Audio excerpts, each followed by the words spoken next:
Reconciliation means to me that the four races coming together and building a relationship with all nations, and that we all work together and make this world a more harmonious place to live in.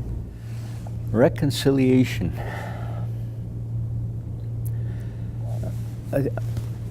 There are probably different levels or different dimensions of reconciliation. Many times when I'm asked a question or when I think about a situation or something that involves our people, I revert back to my uncle's teachings, and I ask him what would he say with this question, and I think about what he would say. And when I did that this time, it took me a little bit further into my grandfather's time, which is 3 generations away. And one of the things that was pretty predominant with the old people, I'll call them the old people, was that they were very autonomous. They were very concerned about being Cree people. It's mending the ties that bind us, that our connection to one another as human beings, and our connection to the land, our connection to the water, and our connection to those animals that feed us, that keep us alive. I think that reconciliation is important for one simple reason, and that is that it's necessary for healing. Even for Indigenous people like myself, and I went to residential school for 9 years, my first 9 years of education. And so I know firsthand what that experience was like, and I know the types of effects that it had on me and it had on other people. In retrospect, it was quite damaging in terms of loss of culture, loss of language, loss of identity, or not really realizing what really we had, what really was at stake. And so for me, it was valuable to learn more about what residential schools were about, to learn more about why they existed, to learn what they were intended to do. And so to me, that made me understand more about my own personal experience. And in doing so, it helped me to reconcile what had happened to me. The task of reconciliation is one which we've chosen to emphasize here at First Nations University because of the history of very difficult and painful relations between First Nations and settler societies.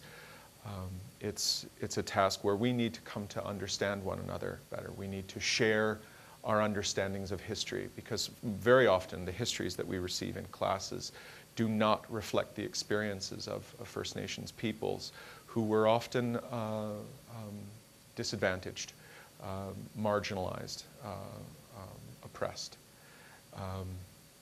And so we need to come to a common understanding of what's happened and find a way to move forward together in a new spirit, one that honors our differences, that recognizes that difference is a good thing, that we no longer are in a position of attempting to erase or assimilate the language, the culture, the spirituality of any people in Saskatchewan.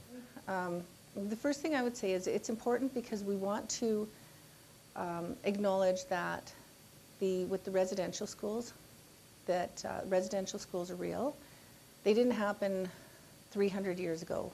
It's very relevant to where we're at right now, and it was very tragic, and it affects all of us, and it is important to understand that.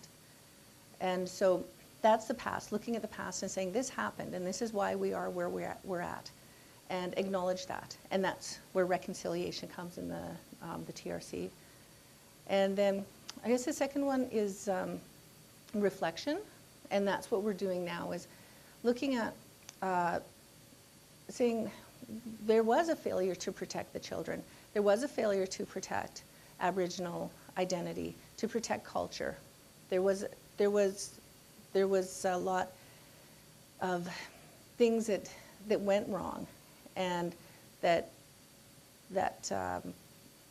took away identity, language, self, importance, everything that people take for granted. This is my culture, this is my identity. Well, that was taken away. And the thing with the reflection is to also understand that when you do that, the change doesn't happen overnight to get that back. What it really means to me is that as a Métis person, my history, my family's history, the history of the Métis people will be incorporated so that everyone can know it, can learn it, and can share it. So those histories, I think, being part are what really needs to happen, because in order for us to all have an equal footing, we have to know where we come from, and then together figure out where we're going. It means justice. When we talk about reconciling, it means balancing out, finding the truth, finding fairness in all of that. And that equals justice. That's what it means to me, is to have justice in our life, have fairness in our life, and having it applicable to all people that are here, equally to First Nations people and to non-First Nations. And when we can realize and find out the truth and the fairness in that world, then we can begin to look at justice for all. I don't know how it's going to look, but I think it's important that that we combine the two words, that there's truth and reconciliation. And I think for reconciliation to happen, that the truth needs to come out. And I think that's why it's phrased that way. It's telling the truth of what really happened, not sugarcoating it, not saying, well, we meant well, because that's not true. Again, goes directly back to the land and water. If the land and water are polluted, there's no reconciliation.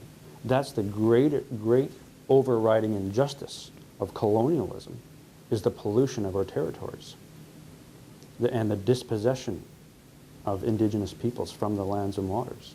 I would like to see a level playing field between Indigenous and non-Indigenous people.